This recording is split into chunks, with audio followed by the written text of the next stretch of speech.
So, here's where we left off last time. Oh, hi Midas. I'm back at the literature club. Craning my neck, I look around the classroom. It's empty. Yuri and I are the only people here. I leave the classroom door open, expecting the other members to arrive shortly. Hey Yuri. I sit down on the desk next to her, unpacking my stationery kit as she did with her own. Listen, I know that Monica canceled the club yesterday, so I didn't get the chance to talk to you. So I just wanted to say that I'm sorry that she had to let our little presentations go. Don't worry about it, Midas. Monica told me that it wasn't your fault you couldn't come. She said it was something serious. Yeah, it's a bit of an emergency. I decided to play down the situation in case Yuri doesn't know the full story. I don't want her to worry after all. Are you alright? Me? I'm fine. Don't worry about me. To someone else. Someone close. I see. Well, I hope everything works out well for you and your friend. I hope so too, Yuri. A moment passes of complete silence. Yuri sat down on her desk, still reading. The class is still empty, aside from us. So, Yuri. Yuri jumps in her chair a little, startled by my interrupting silence. Yes? You haven't seen Monica today, have you? I'm afraid not, Midas. She's been in the mood since the festival, unfortunately. Not that I mean, not that I mean to be so rude about it. It did mean a lot to her after all. I know it did. That's why I wanted to speak to her. Maybe if I explained why Sayori and I were absent, then she might forgive me. Well, the both of us. But I promised Sayori wouldn't say anything to Monica. Has Monica said anything about me since the festival? Not really. I mean, she did complain that the three of you were gone. I was kind of thankful that they had to cancel. Not to ruin Monica's plans though, I would never do such a thing intentionally. I know you wouldn't, Yuri. Don't worry. I can tell you're a good person. You're too good of a person to be so mean. Besides, you have no reason to want to sabotage her like that, right? Yuri falters for a moment, lost for words. Not at all. It's just that I don't even know if I should be telling you this. Well, I overheard Monica talking about you and Sayori to one of her friends. I wasn't eavesdropping though. What did she say? I heard her mention that the only good reason to cancel on her festival was if somebody died. What? Monica wouldn't say something like that, right? She's a sweetheart. And that's very dark. Besides, not only is it egocentric, it's insensitive. Even if she didn't know about Sayori, it felt like it was too close to reality. Wow, that's harsh. I doubt she meant it though. What I mean to say is, she was in no position to say that. I understand that she was frustrated about it, but there's never a good reason to say such horrible things about. Yuri's words get caught in her throat, and she retreats to the confines of her book.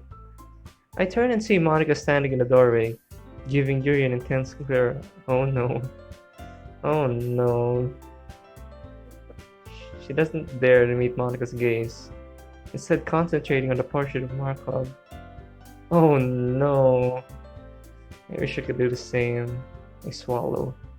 She huffs and starts talking. Where's Sayori? Natsuki? She stares at Yuri intently. Monica's presence intimidates me. I don't know, Monica. I haven't seen them. She gives me an acidic stare, her emerald eyes piercing my confident facade. Did Sayori tell her about the hospital? Are you sure? I... Yeah. Alright then. How come you weren't at the festival, Midas? I had a family emergency. At this point, I'm practically lying to her face to keep Sayori's secret safe until she feels comfortable confiding in Monica. Then again, I've known Sayori for so long, she's pretty much a part of my chosen family at this point. She's like a sister to me. So it's more stretching the truth that it is the lying to her. Well, that's what I'll tell myself anyway. Right. Monica's not having any of this. Even if she doesn't know what's actually going on, she must know I'm lying to her. I mean, with that face.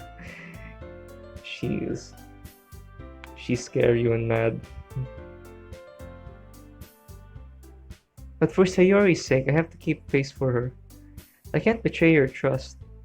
If she finds out I told someone that private information, Mario's demeanor suddenly changes, and she looks at the two of us with a wry smile on her face. Okay, you two.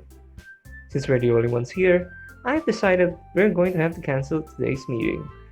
Hopefully, there won't be any more emergencies or absences tomorrow. The emphasis on those words worry me due to how aggressively she spoke them. That's all. You can leave now. Yuri looks up from her book and guiltily packs up, silently dropping the portrait of Markov and her stationery kit into her bag. She scurries out of the classroom without a word. Monica turns her attention to me, expecting me to pack up. I nod and pick up my bag, exiting into the hallway without another word. Walking through the school's dormant hallways, I reached the door to the courtyard but stopped, placing my head on my palm. I forgot my own stationery. I'm an idiot. I returned to the classroom hastily, to find my leather pencil case open. As I swipe it into my bag, I realize that my pen is missing. Haha, I wonder who could have taken it. A quick glance around and I conclude that I must have lost it earlier. I turned into the courtyard. I noticed Yuri. She's moving hurriedly, clutching her bag tightly against her chest and wiping her face with her sleeve. Yuri? She doesn't notice me at first, so I jump to catch up to her. Yuri? What's wrong? Oh, hi. It's nothing. Just a side note, I love her crying sprite. It's really well done. Really? Yeah, I'm alright. Really? I don't believe her. My eyes meet Yuri for a brief moment before she looks away. I can tell something terrible happened in the few minutes we were separated.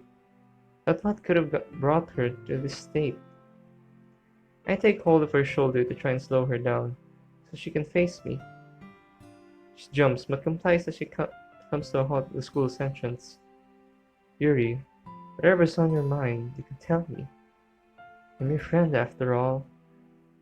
It's not much. It was just something that Monica said. Monica. What could she have said? Well, if you don't mind me asking, what did she say? I don't really feel comfortable talking about it. If you're okay with that. Monica must have said something really hurtful. It's fine. Really. I understand. Well, if you're sure about that, you're always welcome to talk to me though. I guess it'd be nice if you walked with me. Maybe we can talk on the way. Sayori isn't here, and I got some time to kill. Besides, I feel like I can't refuse. Not when she's so emotional. Yeah, okay. I'm sure that'd be nice. Following Yuri, I take the opposite turn from my usual walk home. Soon enough, I find myself in a part of our own town that I rarely visit. The walk between us is mostly silent. Yuri occasionally sniffles, wiping at her face. What the did Monica say to her? I decide to make some light conversation. Something about writing might be nice. She does take comfort in talking about subjects she's passionate about after all. So, Midas, how do you like writing poems? She must have read my mind. Well, I usually like to listen to music while I write, even if it's just quiet, playing softly in the background. You know what I mean? Really? Most of the time, I just feel like I can only write in silence. It leaves me at one with my mind, and lets me express my inner thoughts. Though sometimes, I do like listening to a soft piano track. Don't the lyrics alter the way you write?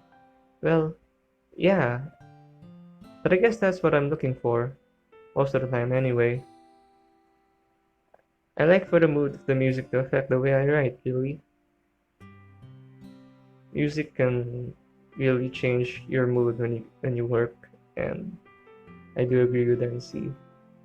It's really nice to work with music, especially when the music fits your mood, or or when the music that you're playing is actually for trying to comfort yourself. I mean, when you write with your emotions, and music can actually help you. Sad music can really make you happy, ironically enough.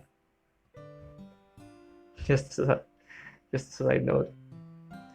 Unless it's something I'm especially passionate about, then I can write in just about any condition. That actually sounds like an effective technique. I'll be sure to try it out. At this point, Yuri seems to have perked up, her eyes dried. I decide to continue the conversation, as I still don't know how much longer it'll take to reach her house. I know Sayuri likes to hum a little tune to herself, but she writes, I wonder what Natsuki does. Natsuki. I've been trying to contact her since I saw her in the hospital. She hasn't responded to my messages. She hasn't showed up for school at all this week either.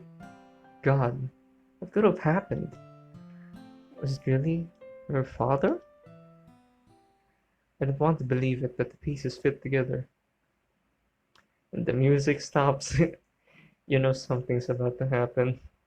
Her absence, her inability to contact anybody, what she said about him, but most of all, the bruises.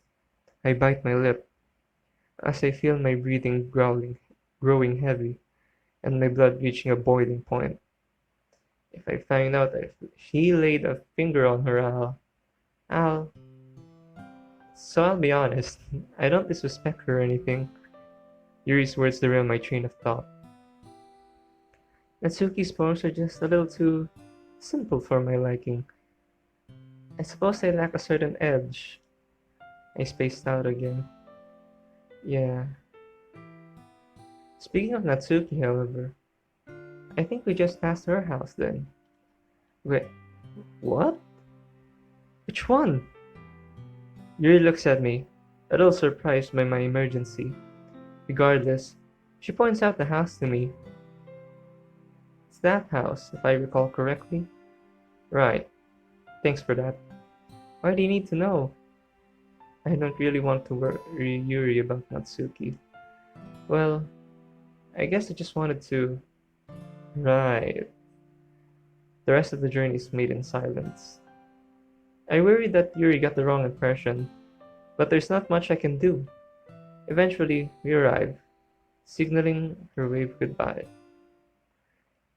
You know, Midas, you're quite different when no one's around.